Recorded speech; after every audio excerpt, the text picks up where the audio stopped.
السلام علیکم ورحمۃ اللہ وبرکاتہ۔ سنڈے کمنٹ باکس کے ایک نئے ایپیسوڈ کے ساتھ میں آپ لوگوں کا بھائی اے ایم قاسمی آپ لوگوں کی خدمت میں حاضر ہوں۔ کب ایک ہفتہ گزرتا ہے پتہ ہی نہیں چلتا، سال، مہینے، دن بڑے تیزی کے ساتھ گزر رہے ہیں، وقت میں برکت بالکل ختم ہو گئی ہے۔ ابھی ایک ہفتہ گزرا تھا، دوسرا ہفتہ آ گیا، ارے ابھی تو ایک مہینہ ہوا تھا، دوسرا مہینہ بھی گزر گیا، ارے اتنی جلدی عید آ گئی۔ یہ باتیں لوگوں سے بہت سنی جاتی ہیں کہ ارے بڑے تیزی کے ساتھ دن گزر رہے ہیں۔ اصل میں کیا ہے کہ ٹائم کے اندر جو برکتیں ہیں وہ ختم ہو گئی ہیں آج کل کے ٹائم میں۔ پہلے زمانے میں لوگ ہاتھوں سے کتابیں لکھا کرتے تھے اور اپنی ساری زندگی میں اتنی کتابیں وہ لکھ گئے کہ جتنی ہم پڑھ نہیں سکتے ہیں وہ اتنی لکھ کے چلے گئے، اور وہ کتابیں لکھنے کے بعد اور بھی بہت بڑے بڑے کام کر کے اپنی زندگی میں چلے گئے، 50 سال کی عمر میں، 60 سال کی عمر میں، کہ ان کے کاموں کو ہم ساری زندگی پڑھ بھی نہیں سکتے ہیں۔ تو اصل میں کیا ہے کہ وقت میں برکت ختم ہو گئی۔ حدیث سے ثابت ہے نا کہ قیامت کی نشانیوں میں سے ایک نشانی ہے، چھوٹی چھوٹی جو نشانی ہیں اس میں سے ایک نشانی یہ بھی ہے کہ وقت میں برکت ختم ہو جائے گی، آدمی کچھ بھی نہیں کر پائے گا اپنی زندگی میں۔ آج وہی تو ہو رہا ہے، ہم چند کتابیں بھی اپنی ساری زندگی میں پڑھ نہیں پاتے ہیں، چھوٹے چھوٹے کام بھی ہم لوگ نہیں کر پا رہے ہیں، سال گزر جاتا ہے، مہینے گزر جاتے ہیں، اور جوان ہو جاتے ہیں ہم لوگ، پھر ادھیڑ عمر کو پہنچ جاتے ہیں اور انتقال بھی ہو جاتا ہے۔ اللہ تعالیٰ سے دعا کرنا چاہیے اور کوشش کرنا چاہیے، اللہ اور اللہ کے رسول کی اطاعت کرتے ہوئے اپنی زندگی گزارنے کی کوشش کرنا چاہیے۔ آپ لوگوں کے بہت سارے سوالات ہیں، سوالات خوب کیا کریں، جو آپ کے من میں ہو وہ آپ لکھ دو۔ زیادہ تر سوالات جو ہوتے ہیں وہ ہوتے ہیں جو پہلے ان کے جوابات بہت ساری کلپس میں دیے جا چکے ہیں۔ اچھے سوالات پوچھنا یہ بھی ایک بہت اچھا طریقہ ہے، اور اچھا سوال پوچھنے پر اللہ تعالیٰ اجر بھی عطا فرماتا ہے، کیونکہ اچھا سوال بھی لوگوں کے ذریعے لوگوں کو نفع پہنچانے کا ذریعہ ہے۔ جب کوئی اچھا سوال پوچھتا ہے تو اس سے لوگوں کو نفع پہنچتا ہے، اسی لیے اچھا سوال پوچھنے کی کوشش کیجیے۔ چلیے صاحب، سوالوں کا سلسلہ شروع کرتے ہیں۔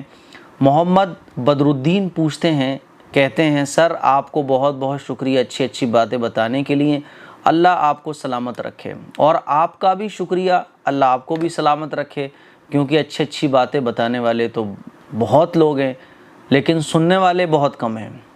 تو اچھی باتیں بتانے والا اگر شکریہ کا مستحق ہے تو اچھی باتوں کو سننے والا بھی شکریہ کا مستحق ہے، اسی لیے میں آپ کو شکریہ بولتا ہوں اور جزاکم اللہ احسن الجزا دعا دیتا ہوں آپ کو کہ آپ کا بھی شکریہ کہ آپ ان اچھی اچھی باتوں کو سنتے ہیں۔ شمع پروین کہتی ہیں، مفتی صاحب میرے شوہر اپنے سر پہ بال لگوانا چاہ رہے ہیں، کیا ایسا کرنے سے نماز ہو جائے گی یا نہیں؟ لیکن بال اپنی ہی داڑھی کے ہی لگوائیں گے سر پر۔ دیکھیے، بال اگر لگوانا ہے تو بال لگوانے کا کیا پروسیس رہے گا وہ آپ مجھے بتائیے، کیونکہ میں ایک سیلون پر گیا تھا، بڑا سیلون تھا وہ، تو وہاں مجھے بہت ساری بگیں دکھائی گئی تھیں، تو میں نے ان سے پوچھا تھا کہ اس کا کیا طریقہ رہتا ہے، تو اس نے ایک بگ دکھائی کہ وہ لگ جاتی ہے اور جب آپ چاہو تو اس کو ہٹا دو، یہ سب سے بیسٹ ہے، کیونکہ اس میں کیا ہے کہ وہ بس اوپر سے رکھ جاتی ہے، وہ آپ نے اوپر سے رکھ لی، اب نہاتے ٹائم یا جب بھی آپ کا من کرے رات کو سوتے ٹائم اس کو آپ اتارو اور رکھ دو، یہ سب سے بیسٹ ہے، اس میں کوئی پرابلم نہیں ہے۔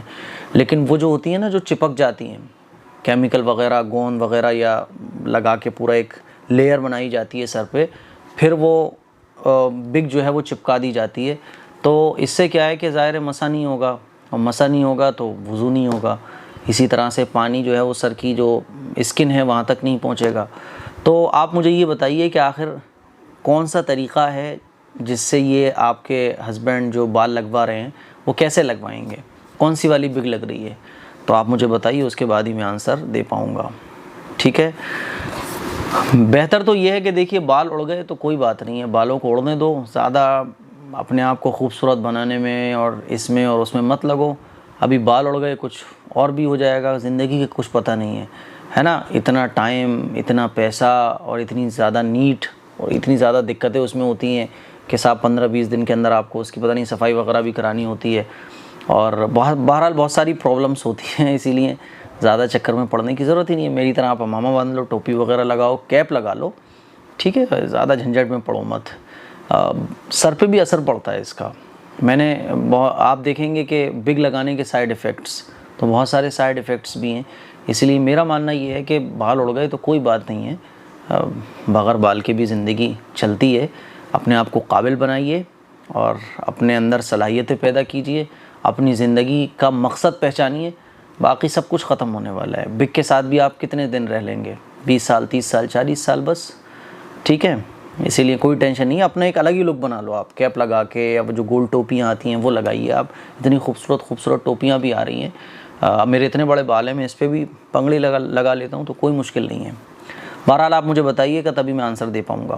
مبارک علی پوچھتے ہیں، مفتی صاحب آپ نے پہلے ایک ویڈیو میں کہا تھا کہ شہید قرآن کو جلا دینا چاہیے اور دفنہ دینا چاہیے. جلا دینا چاہیے، یہ بات سمجھ میں نہیں آئی کہ قرآن کو جلا دینا چاہیے. دیکھیے میں نے بتایا تھا کہ قرآن کے جو ورق ہوتے ہیں پھٹ جاتے ہیں، یا قرآن بوسیدہ ہو جاتا ہے، یا کوئی بھی دینی اوراق ہوتے ہیں جس پہ قرآن کی آیتیں لکھی ہوئی ہیں، تسبیح وغیرہ لکھی ہوئی ہیں، دینی کتابیں ہیں جو بوسیدہ ہو گئی ہیں، بہت زیادہ پھٹ گئی ہیں. تو ایک تو میں نے طریقہ بتایا تھا کہ ان پیجز کو آپ مسجد میں یا قبرستان میں، ایک بہت بڑا وہ بنا ہوا ہوتا ہے باکس، اس میں لوگ ڈال دیتے ہیں. وہ اس پہ لکھا ہوتا ہے کہ بوسیدہ قرآن کے پیجز اس باکس میں ڈالیے، تو آپ وہاں ڈالاؤ. دوسرا طریقہ یہ ہے کہ کسی بھی کپڑے میں لپیٹ کر آپ، ہے نا، کسی بھی کپڑے میں لپیٹ کر اس کو دفن کر دو، ہے نا، یا ندی میں بہا دو. ٹھیک ہے، یہ دوسرا طریقہ ہے اور یہ افضل ہے، یہ اچھا ہے. تیسرا طریقہ میں نے بتایا تھا کہ قرآن کے جو چھوٹے چھوٹے پیجز ہوتے ہیں، بہت معمولی سے ہوتے ہیں، تو ان کو آپ اگر کوئی جلا دے اور اس کی راکھ کو دفن کر دے زمین میں یا پانی میں بہا دے تو یہ بھی درست ہے. لیکن یہ ادب کے خلاف ہے. ٹھیک ہے، بیسٹ وہی ہے، افضل یہی ہے کہ قرآن کے پیجز کو آپ کپڑے میں باندھو اور زمین میں دفن کر دو، کسی ایسی جگہ پر جہاں لوگوں کے پیر نہ پڑتے ہوں، جیسے کہ قبرستان کا کوئی بھی کونا، یا پھر آپ ندی میں بہا دو، یا پھر قبرستان میں یا مسجدوں میں جو باکس بنے ہوتے ہیں وہاں ڈالا ہو. ٹھیک ہے. اچھا، رہی بات جلانے کی، تو یہ ادب کے خلاف ہے. لیکن بہت سارے پیجز وغیرہ ہو جاتے ہیں تو ان کا یہی کیا جاتا ہے کہ ان کو جلا دیا جاتا ہے اور ان کی راہ کو دفن کر دیا جاتا ہے. اچھا، یہ جو جلایا جاتا ہے یہ جو ہے قرآن کو بے ادبی سے بچانے کے لیے، کیونکہ وہ اوراق کا کیا کریں گے. تو یہ 3 طریقے میں نے بتائے تھے. یہ نہیں کہا تھا کہ جلاؤ. دیکھیے جیسے مسجد ہے نا، تو مسجد کو ایک تو ہوتا ہے توڑا جانا مسجد سے دشمنی میں، ایک ہوتا ہے کہ مسجد کو توڑا جا رہا ہے دوبارہ بنانے کے لیے. ایک مسجد کی عمارت بہت زیادہ خراب ہو گئی، اب اس کو دوبارہ تیار کیا جائے گا، دوبارہ اس کو بنایا جائے گا، تو مسجد کو توڑا جاتا ہے، پھر اس کو دوبارہ تیار کیا جاتا ہے. تو یہ جو پہلی بار توڑا جا رہا ہے، کیوں توڑا جا رہا ہے؟ مسجد سے نفرت میں نہیں توڑا جا رہا، بلکہ مسجد کو اور خوبصورت بنانے کے لیے، مضبوط بنانے کے لیے. اسی طرح سے دینی آیتیں اور دینی اوراق، دینی پیجز کو بے ادبی سے بچانے کے لیے یہ 3 طریقے ہیں، جس میں سے افضل تو وہی ہے کہ قرآن کے پیجز کو یا دینی آیتوں کو، دینی چیزوں کو، دینی ورق کو آپ کپڑے میں لپیٹو اور اس کپڑے میں لپیٹ کر آپ دفن کر دو یا پھر ندی میں بہا دو. یہ جلانے والا جو طریقہ ہے یہ بھی ٹھیک ہے، لیکن یہ ادب کے خلاف ہے. میں نے بتایا تھا کہ ایسا تب کیا جاتا ہے جب مشکل ہوتا ہے دفن کرنا یا ندی میں بہانا، تب اس طرح سے کیا جاتا ہے. تو مجھے امید ہے آپ کو جواب سمجھ آ گیا ہوگا. سیم انصاری پوچھتے ہیں، مفتی صاحب میرا سوال یہ ہے کہ اپنی اولاد سے والد یہ بول دے کہ تمہارے نکاح میں اپنی ولدیت نہیں لکھنے دوں گا، تو پھر کیسے نکاح ہوگا؟ پلیز بتائیے. بہت پریشان ہے، کوئی اس بات سے اس کا نکاح ہونے والا ہے پر اس کے والد اس کے نکاح میں ولدیت کے لیے منع کر رہے ہیں، اور جس کے نکاح ہونے والا ہے وہ لڑکی ہے، لڑکی کے والد منع کر رہے ہیں ولدیت کے لیے. پلیز بھائی بتائیے گا ضرور. دیکھیے ولدیت وہ لکھنے سے منع کر رہے ہیں تو پوچھا جائے پہلے تو آخر باپ کو کیا پرابلم ہے، کیونکہ آپ کا سوال پڑھ کر میں یہ نہیں کہہ سکتا کہ آخر کیا سچویشن ہے، میں اس کو نہیں سمجھ سکتا، کیا حالات ہیں میں اس کو نہیں سمجھ سکتا، کیا میٹر بنا ہوا ہے جس سے لڑکی شادی کرنے جا رہی ہے، کیا میٹر ہے مجھے نہیں معلوم. تو اب باپ جو ولدیت لکھنے سے منع کر رہا ہے اور یہ کہہ رہا ہے کہ میں ولدیت نہیں لکھنے دوں گا، اس کی وجہ کیا ہے؟ اس وجہ کو آپ بتائیے. اب یہ تو آپس کے معاملات ہیں، اس کو بیٹھ کے سلجھانا چاہیے. آخر کیوں باپ منع کر رہا ہے؟ کیونکہ ایسا نہیں ہو سکتا کہ کوئی باپ اپنی اولاد سے منع کرے کہ میں اپنا نام نہیں لکھنے دوں گا ولدیت میں. یہ تبھی ہوتا ہے جب باپ ناراض ہو، اور اگر باپ ناراض ہے تو باپ کو مناؤ آپ. کیونکہ باپ جنت کا دروازہ ہے، باپ ناراض ہے تو جنت کا دروازہ ظاہر ہے بند ہو جائے گا. اسی لیے باپ جنت کا دروازہ ہے. باپ اگر ولدیت نہیں لکھنے دوں گا یہ کہہ رہا ہے تو اس سے پتہ یہ چل رہا ہے کہ باپ ناراض ہے. اب کیوں ناراض ہے اس کی وجہ سمجھو، گھر کے 4 لوگوں کو بٹھا لو اور بات کرو آخر کیا بات ہے، یا پھر آپ وہ بات مجھے بتاؤ تبھی تو میں بتاؤں گا. رہی بات یہ کہ ولدیت ختم کرنے سے کیا ختم ہو جاتی ہے، تو ولدیت ختم کرنے سے ختم نہیں ہوتی ہے. جو جس کا باپ ہے، جو جس کی اولاد ہے اسی کی رہے گی. آپ کتنا ہی منع کرو. مان لیجئے کوئی کہتا ہے کہ تو میری اولاد نہیں ہے، یا کوئی اولاد کہتی ہے کہ تم میرے باپ نہیں ہو، تو اس سے ظاہر ہے کوئی رشتہ تھوڑی نہ ختم ہو جائے گا. رشتے ختم ہو ہی نہیں سکتے ہیں، کیونکہ آپ جس کی اولاد ہو اسی کی رہو گے. آپ جس کے باپ ہو اسی کے باپ رہو گے، چاہے آپ زبان سے کتنا ہی منع کر دو. تو مجھے امید ہے آپ کو جواب سمجھ آ گیا ہوگا. محمد نعمان کہتے ہیں میں بھی آپ سے ملنا چاہتا ہوں اور ہمارے اللہ سے دعا ہے کہ ہمیں آپ کی زیارت کرنے کی توفیق فرمائے. اللہ تعالیٰ مجھے بھی آپ سے ملنے کی توفیق عطا فرمائے. اور یہ خوشی کا موقع جو حضرات مجھ سے ملنا چاہتے ہیں، جو میرے بھائی جو میری بہنیں ملاقات کرنا چاہتی ہیں، فیروز آباد آنا چاہتے ہیں، یا میں کہیں جاتا ہوں آپ لوگ مجھے اپنے گھر بلانا چاہتے ہیں، تو میں جب بھی کبھی آپ کے علاقے میں آتا ہوں تو میں آپ کو پہلے سے بتا دیتا ہوں کہ میں اس علاقے میں جا رہا ہوں، جہاں آپ آسانی کے ساتھ آ کر ملاقات کر سکتے ہیں، مجھے اپنے گھر بلا سکتے ہیں. اور انشاءاللہ جو میں آفس ریڈی کرا رہا ہوں وہ کام بس اٹک گیا ہے، جلدی سے انشاءاللہ بقرعید تک، عید الاضحیٰ تک پورا ہو جائے گا. تو پھر آپ لوگ آئیے ملاقات کیجیے، نو پرابلم، موسٹ ویلکم. میں تو ہمیشہ ملاقات کے لیے آپ لوگوں سے ریڈی ہوں. ناز سید اگلا سوال پوچھتی ہیں، excellent voice and video, please Muslims غیر مسلمس کے ساتھ کاندھے سے کاندھا ملا کر چلیں کیونکہ سماج میں مسلم بہت پیچھے ہیں، پلیز دعا کریں مسلمس کے لیے. جی بالکل، میں تو کہتا ہوں کہ مسلمس غیر مسلم کے ساتھ کاندھے سے کاندھا ملا کر نہیں چلیں بلکہ ان سے بہت آگے بڑھ جائیں. جہاں دنیا کی سوچ ختم ہو وہاں سے مسلمان سوچنا شروع کریں. مسلمان اپنی سوچ کو بڑا بنائیں، اونچا بنائیں، محنت کرنے کا جذبہ اپنے اندر پیدا کریں، ہمت نہ ہاریں، حوصلہ اپنے اندر پیدا کریں، مایوسی کو اپنے اندر سے ختم کریں، انتھک محنت کریے اور اللہ سے دعا کیجیے. ہماری تو یہ دنیا بھی دین حاصل کرنے کا ذریعہ ہے. ہر کام ہمارا اللہ اور اللہ کے رسول کی اطاعت کے لیے ہوگا. اس دنیا میں پیسہ کمانا، بلڈنگ بنانا، بڑی بڑی پوسٹ حاصل کرنا، یہ کوئی دین سے الگ نہیں ہے. ایسا نہیں ہے کہ آپ اگر دنیا کو حاصل کرو گے، بڑی بڑی پوسٹ حاصل کرو گے، مال و دولت حاصل کرو گے، دنیا میں اگر آگے بڑھ جاؤ گے تو آپ دین میں پیچھے رہ جاؤ گے، بلکہ یہ دنیا ہی ہمارے لیے دین حاصل کرنے کا ذریعہ ہے. تو میرے عزیز بھائیوں، کاندھے سے کاندھا ملانے کی ضرورت نہیں بلکہ ان سے بہت آگے بڑھنے کی ضرورت ہے. اللہ کا شکر ہے کہ ہمارے ہاتھ میں تو اللہ نے قرآن دے رکھا ہے، ہمارا دین ہمارے پاس ہے. ہمارے دین نے ہمیں زندگی کے ہر فیلڈ میں گائیڈ کیا ہے. اس کے بعد بھی ہم پیچھے ہیں کیونکہ ہم کچھ کرنا نہیں چاہتے. ایجوکیشن کی کمی ہے، کیونکہ ایجوکیشن میں مسلمان پیچھے ہے کیونکہ بس عیش پرستی، محنت کرنے کا جذبہ ختم ہو گیا، حوصلے ختم ہو گئے، مایوسی ہمارے اندر پیدا ہو گئی. ان ساری چیزوں سے بچیے، اور ان ساری چیزوں سے بچنا تبھی پاسبل ہو سکتا ہے جب اللہ کے رسول صلی اللہ علیہ وسلم کے بتائے ہوئے طریقے کو فالو کیجیے گا. میں کہتا ہوں کہ اگر ایک حدیث پہ بھی مسلمان عمل کر لیں حضور کی تو دنیا کامیاب ہو جائے گی ہماری. انگلش عربی کے علم میں ماہر ہوں، سکسیس ہوں، بالکل اونچے پوسٹ پر مسلمس ہوں، یہ ہر مسلم کا خواب ہے. بالکل بالکل بالکل، میں دعا کرتا ہوں اور جو باتیں میں نے کہی ہیں ہم اور آپ محنت کریں. اچھا، دوسروں کو نہ دیکھیں، اپنے سے شروعات کریں.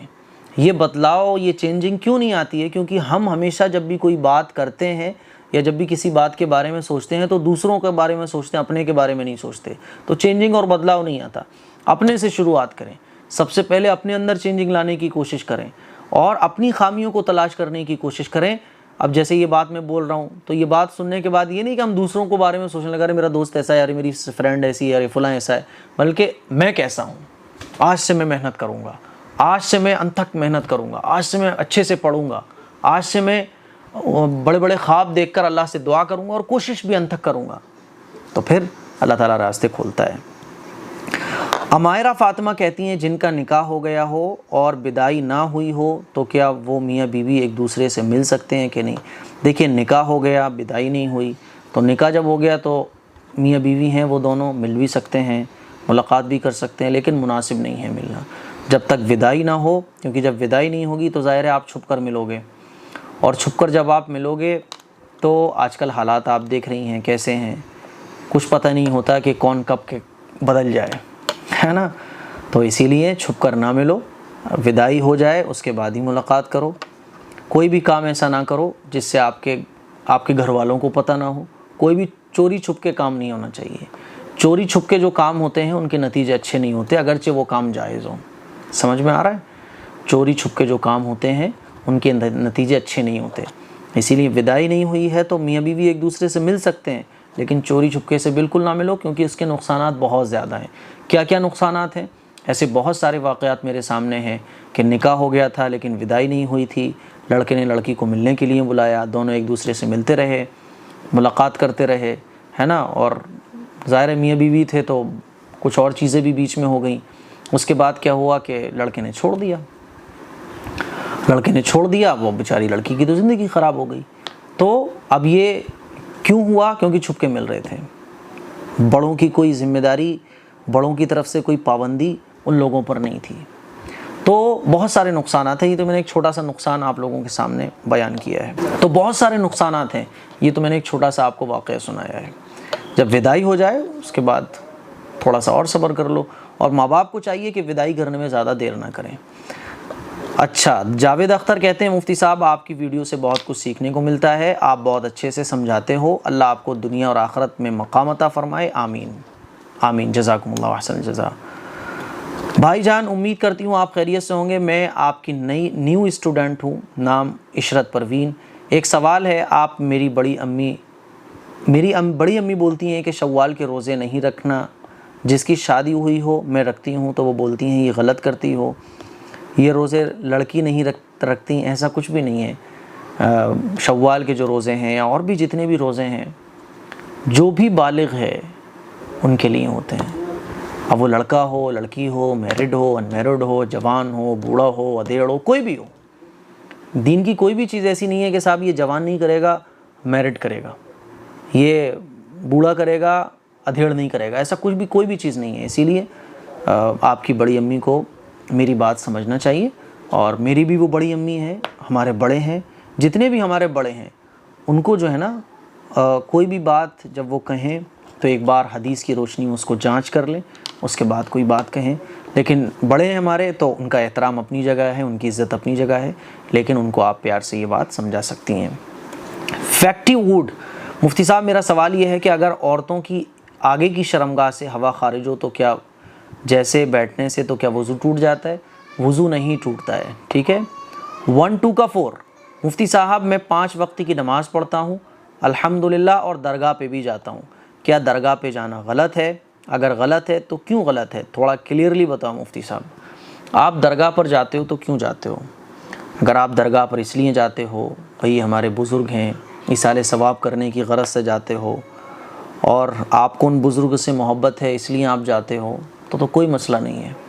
لیکن اگر آپ درگاہ پر اس لیے جاتے ہو کہ دعا قبول ہو جائے گی, آپ درگاہ پر اس لیے جاتے ہو کہ وہاں دھاگے باندھو گے, وہاں سجدے کرو گے, وہاں طواف کرو گے, یا وہاں کے جو غیر اللہ پر چڑھائے ہوئے کھانے ہوتے ہیں وہ کھاؤ گے, اس بنیاد پر اگر آپ کو مزاروں سے عقیدت ہے اور اسی بنیاد پر اگر آپ مزاروں پر جاتے ہو تو یہ گناہ کبیرہ ہے, شرک ہے. اور بعض چیزیں جو مزاروں پر ہوتی ہیں وہ کفر ہیں, جیسے سجدہ کرنا, جیسے کہ سجدہ کرنا اور سجدے میں جا کے ان مزار والوں سے دعائیں مانگنا, اور وہاں کا طواف کرنا, دھاگے باندھنا. اور دھاگے باندھنے کی نیت یہ ہوتی ہے کہ اس دھاگے سے اور اس مزار کے چکر لگانے سے میرا یہ کام ہو جائے گا. تو یہ چیزیں جو ہے نا وہ شرک کے کیٹیگری میں آتی ہیں, اس سے بچنا چاہیے. اور پہلا جو میں نے بتایا, اگر وہ نیت ہے آپ کی تو پھر کوئی مسئلہ نہیں ہے. سارے بزرگوں سے ہمیں محبت ہے, ہم بھی بزرگوں کے مزارات پر جاتے ہیں, ایصال ثواب کرتے ہیں, لیکن انٹینشن آپ کا یہی ہونا چاہیے. اگر انٹینشن وہ ہے سیکنڈ والا تو پھر یہ غلط ہے. اب آپ دیکھ لیجئے آپ کا انٹینشن کیا ہے. زینت انصاری پوچھتی ہیں مفتی صاحب آپ کیسے ہو, اللہ آپ کو صحت عطا فرمائے. ہمارے معاشرے میں مسلم بھائی لوگ غیر مسلم لڑکیوں سے بات کرتے ہیں, گھومتے پھرتے ہیں نا, ساتھ رہتے ہیں, اور غیر مسلم لڑکیوں کے ساتھ ان کے گہرے تعلق بھی ہو جاتے ہیں, اور مسلم بھی لوگوں کو اس بات سے منع کرتے ہیں. تو وہ کیا بولتے ہیں کہ ہم تو لڑکے ہیں, تو کیا لڑکوں کا کوئی مذہب نہیں ہوتا؟ زینت انصاری صاحبہ, پہلی بات تو یہ کہ جو لڑکے کر رہے ہیں آپ ان کو کرنے دیں, جو لڑکیاں غلط کر رہی ہیں ان کو آپ کرنے دیں. بولنے سے کوئی فائدہ نہیں ہے، سب جانتے ہیں کیا غلط ہے کیا صحیح ہے۔ آپ ایک لڑکی ہو، آپ جس لڑکے سے بول رہی ہو تو اسے جو کرنا ہے کرنے دو۔ آپ نے ایک بار بول دیا، ٹھیک ہے بول دیا، دوبارہ بار بار مت بولیے، کیونکہ وہ بھی جانتا ہے کہ یہ غلط ہے۔ لیکن کیا ہے کہ ہر آدمی کو مزے چاہیے، ہر آدمی کو جو ہے وہ غلط چیزوں میں انٹرسٹ آتا ہے تو وہ کام کرتا ہے۔ دیکھیے، چاہے غیر مسلم لڑکی ہو چاہے مسلم لڑکی ہو، کوئی بھی لڑکی جو غیر محرم ہے اسلام اجازت نہیں دیتا اس سے بات کرنے کی، چاہے آپ کی نیت کتنی صاف ستھری ہو، ٹھیک ہے۔ اسی لیے مسلمز جو لڑکے ہیں جو غیر مسلم لڑکیوں سے دوستی بھی رکھتے ہیں اور ان سے بات کرتے ہیں تو یہ غلط ہے، بالکل غلط ہے، ٹھیک ہے۔ ہاں کبھی کوئی ایسا کہ غیر مسلم لڑکی ہے جو پریشانی میں پھنسی ہوئی ہے، آپ نے اس کی ہیلپ کر دی تو کوئی بات نہیں، اچھی بات ہے۔ غیر مسلم آدمی ہو، آپ نے اس کی ہیلپ کر دی، بہت اچھی بات ہے۔ ہیلپ کرنے ایک الگ چیز ہے، لیکن دوستی گانٹھنا اور عشق معاشقہ کرنا یہ بالکل غلط ہے۔ اسی طرح سے کوئی مسلم لڑکی ہے اور وہ غیر مسلم لڑکے سے عشق معاشقہ یا دوستی کرتی ہے تو یہ بھی غلط ہے۔ بلکہ کوئی بھی غیر محرم لڑکا ہو، اس سے کسی لڑکی کا دوستانہ اور اس کے ساتھ رہنا سہنا، اس کے ساتھ دوستی والا تعلق کرنا، یہی غلط ہے۔ تو غیر محرم کے ساتھ، چاہے وہ لڑکا ہو چاہے وہ لڑکی ہو، کسی لڑکی کا غیر محرم لڑکے سے، چاہے وہ مسلم ہو چاہے وہ غیر مسلم ہو، اسی طرح سے کسی بھی لڑکے کا کسی بھی غیر محرم لڑکی سے، چاہے وہ مسلم ہو غیر مسلم ہو، دوستی کرنا یہ جائز ہی نہیں ہے۔ اب کوئی سدھرے گا نہیں، اسی لیے ان چیزوں کا کوئی فائدہ نہیں ہے۔ جس کو سدھرنا ہے اس کو کوئی غلط بنا نہیں سکتا، اور جس کو غلط کرنا ہے اس کو کوئی سدھار نہیں سکتا۔ اسی لیے اپنے آپ کو دیکھو، آپ زیادہ دوسروں کے چکر میں مت پڑو، ٹھیک ہے۔ ٹائیگر بلال آفیشل: اگر کوئی جان بوجھ کر قرآن کی جھوٹی قسم کھا کر اپنے کو بچانے کی کوشش کر رہا ہے تو ان کا کیا ہے؟ کوئی اگر قرآن کی جان بوجھ کر جھوٹی قسم کھا رہا ہے تو اللہ اس کو دیکھ لے گا، اللہ اس کو عذاب دے گا، سزا دے گا۔ تو اسی لیے اگر کوئی ایسا کر رہا ہے اور آپ کے پاس گواہ ہیں کہ نہیں اس نے یہ کام کیا تھا، یہ جھوٹی قسم کھا رہا ہے، تو آپ گواہ پیش کر سکتے ہو۔ مان لیجئے 3-4 لوگوں نے یا 2 لوگوں نے دیکھ لیا تھا کہ اس نے یہ کام کیا ہے، اب وہ جھوٹی قسم کھا کے اپنے آپ کو بچانے کی کوشش کر رہا ہے، تو آپ ثبوت کے طور پر لوگوں کو بتا سکتے ہیں کہ یہ جھوٹی قسم کھا رہا ہے، ٹھیک ہے۔ اور اگر کوئی کھا رہا ہے اور آپ کے پاس کوئی پروف نہیں ہے تو کھانے دو، اللہ اس کو سزا دے گا۔ قرآن کی جھوٹی قسم کھانا یہ گناہ کبیرہ ہے، بہت بڑا گناہ ہے۔ مائناز خان کہتی ہیں خواتین رات میں چھت پر نماز پڑھ سکتی ہیں؟ جی، چھت پر نماز پڑھ سکتی ہیں، بشرطے کہ بے پردگی نہ ہو۔ آپ کی چھت میں دیواریں اتنی اٹھی ہوں کہ آپ جب نماز پڑھیں تو غیر لوگوں کی نظر آپ پر نہ پڑے، ٹھیک ہے، نماز پڑھ سکتی ہیں۔ فون میں میوزک والی رنگ ٹون لگانا کیسا ہے؟ نارمل جو رنگ ٹون ہوتی ہیں وہ ٹھیک ہے، لگا سکتے ہیں آپ، لیکن گانے وانے یا سانگ وغیرہ یا کوئی بہت دھاکڑ دھوم والا میوزک یہ لگانا صحیح نہیں ہے۔ نمبر 3، کسی اور جگہ بج رہے سانگ کی آواز کان میں آنے پر کیا اس کا گناہ ملتا ہے جبکہ خود وہ سانگ نہیں سننا چاہ رہے ہوں؟ جو چیز ہم نہیں چاہتے ہیں لیکن ایکسیڈنٹلی وہ چیز ہو جاتی ہے، جیسے کہ ہم گانے نہیں سننا چاہتے لیکن کہیں اور بج رہے ہیں، ان کی آواز ہمارے کانوں میں آ رہی ہے، تو اس میں کوئی گناہ نہیں ہے، ٹھیک ہے۔ لیکن آواز آ رہی تھی، آپ مزے لے لے کے، اچھا ارے یار گانا بہت اچھا بج رہا ہے، کہ چلو اسی کو تو گناہ پڑے گا، مجھے تھوڑی نہ پڑے گا کیونکہ میں تھوڑی نہ بجا رہا ہوں۔ اب آپ مزے لے لے کے سننے لگو تو آپ کی انٹینشن چینج ہو گئی، آپ کی نیت یہ ہو گئی مزہ آ رہا ہے، مزہ آ رہا ہے، چلو وہ بجا رہا ہے تو کیا ہوا، میں تھوڑی نہ بجا رہا، میں تو بس سن رہا ہوں یوں ہی۔ تو آپ سننے لگے کان لگا کر، مزے لینے لگے میوزک کا، تو پھر یہ گناہ ہے۔ لیکن آپ نہیں سننا چاہ رہے پھر بھی آواز آئے چلی جا رہی ہے تو کوئی اس میں پھر کوئی گناہ نہیں ہے۔ نمبر 4، گھر میں خواتین آگے پیچھے نماز پڑھ سکتی ہیں؟ بالکل پڑھ سکتی ہیں، اس میں کوئی حرج نہیں ہے۔ نمبر 5، جیسے نماز پڑھتے وقت خواتین پورا سطر چھپاتی ہیں، اسی طرح پورے ہاتھ اور ٹخنے قرآن پڑھتے وقت بھی چھپانا ضروری ہوتا ہے؟ چھپا لو تو اچھا ہے، لیکن نہیں چھپاؤ تو کوئی بات نہیں، سر پہ دوپٹہ رکھ کے بھی آپ نارمل جو کپڑے پہنی ہوئی ہوتی ہو وہی پہن کر آپ قرآن مجید پڑھ سکتی ہو، ٹھیک ہے۔ جیسے نماز میں سطر چھپایا جاتا ہے، اتنا سطر قرآن مجید پڑھتے ہوئے چھپانا کوئی ضروری نہیں ہے، لیکن کوئی چھپا لے تو یہ ادب اور سلیقہ کہلائے گا اور اس کو نمبر اور اس کو ثواب زیادہ ملے گا۔ حفصہ خان کہتی ہیں مفتی صاحب میرا نام حفصہ خان ہے، میں دہلی سے ہوں، مفتی صاحب میرا ایک سوال ہے، کیا چمچ سے کھانا کھانا غلط ہے؟ چمچ سے کھانا کھانا غلط نہیں ہے، بہت ساری چیزیں ایسی ہوتی ہیں جو چمچ کے بغیر آپ کھا ہی نہیں سکتی ہو، جیسے کہ کھیر ہوتی ہے، اسی طرح سے لیکوڈ چیزیں جو ہوتی ہیں وہ چمچ کے بغیر آپ کھا ہی نہیں سکتی ہو، پاسبل ہی نہیں ہے، تو پھر چمچ سے کھا سکتے ہیں، چمچ سے کھانا کوئی ناجائز اور حرام نہیں ہے۔ ہاں، ہاتھ سے کھانا جیسے کہ بریانی ہے، چاول ہیں، ہاتھ سے کھانا یہ بہتر ہے، ٹھیک ہے۔ صاحب عالم سیٹ کہتے ہیں مولانا صاحب میرا سوال یہ ہے کہ شادی کے ولیمے میں کم سے کم کتنے افراد کو کھانا کھلانے سے ولیمہ ادا ہو جاتا ہے؟ جتنے لوگوں کو آپ کھلا سکتے ہو، کم کی کوئی تعداد نہیں ہے، جتنے لوگوں کو آپ کھلا سکتے ہو، جتنی آپ کی حیثیت ہے اتنے لوگوں کو آپ کھانا کھلا دو، ولیمہ ہو جائے گا۔ ثنا اختر کہتی ہیں میں نے کتنی بار آپ سے کویسچن کیا ہے لیکن آپ آنسر نہیں دیتے ہیں، پلیز اس بار دے دیں، میرے کچھ کویسچنس ہیں۔ نمبر 1، کیا عورت کالا اور ہرا پاجامہ پہن سکتی ہیں؟ کیا عورت بس اس مقدار میں سطر یوز کر سکتی ہیں کہ اس کے اس قدر عطر یوز کر سکتی ہیں؟ اچھا، عطر اور پرفیوم یوز کر سکتی ہیں کہ اس کے پسینے سے بو نہ آئے۔ عورتیں کسی بھی کلر کے کپڑے پہن سکتی ہیں، ہرا ہو کالا ہو، اس سے کوئی فرق نہیں ہے، جائز ہے۔ پسینے کی بو آتی ہے تو عطر یوز کر سکتی ہیں، بالکل کر سکتی ہیں۔ خوشبو عورتیں بھی استعمال کر سکتی ہیں، مرد بھی استعمال کر سکتے ہیں، بس عورتیں خوشبو لگا کر باہر نہ جائیں، یا خوشبو لگانے کا مقصد غیر مردوں کو اٹریکٹ کرنے کا نہ ہو، ورنہ نارمل عورتیں بھی خوشبو استعمال کر سکتی ہیں۔ بالکل خوشبو لگائیے، آپ بنی آئے اچھی بات ہے، ہسبینڈ ہیں، گھر کے اور بھی فیملی ممبرس ہیں تو خوشبو لگائیے، اچھا لگتا ہے، خوشبو لگانے سے مائنڈ بھی ایک تر و تازہ رہتا ہے۔ نمبر 2، مجھے وائٹ ڈسچارج کی پرابلم ہے، اس لیے اگر کچھ عجیب سے خواب میں دیکھیں تو مجھے سمجھ نہیں آتا کہ یہ وائٹ ڈسچارج ہے یا احتلام ہے۔ دیکھیے، احتلام ہونے کی بہت ساری صورتیں ہوتی ہیں، وہ انشاءاللہ میں پھر کبھی کسی کلپ میں ڈسکس کروں گا، کیونکہ سنڈے کمنٹ باکس جو ہے وہ ہمارا فیملی کے ساتھ بھی بہت سارے لوگ دیکھتے ہیں، تو اسی لیے اس طرح کے جو سوالات ہیں وہ الگ سے انشاءاللہ میں اس کی کلپس بناؤں گا۔ تو یہ سنڈے کمنٹ باکس کے سوالات تھے، مجھے امید ہے آپ کو یہ ایپیسوڈ پسند آیا ہوگا۔ دعاؤں کی گزارش ہے اس کلپ کو شیئر کریں۔ السلام علیکم ورحمۃ اللہ وبرکاتہ۔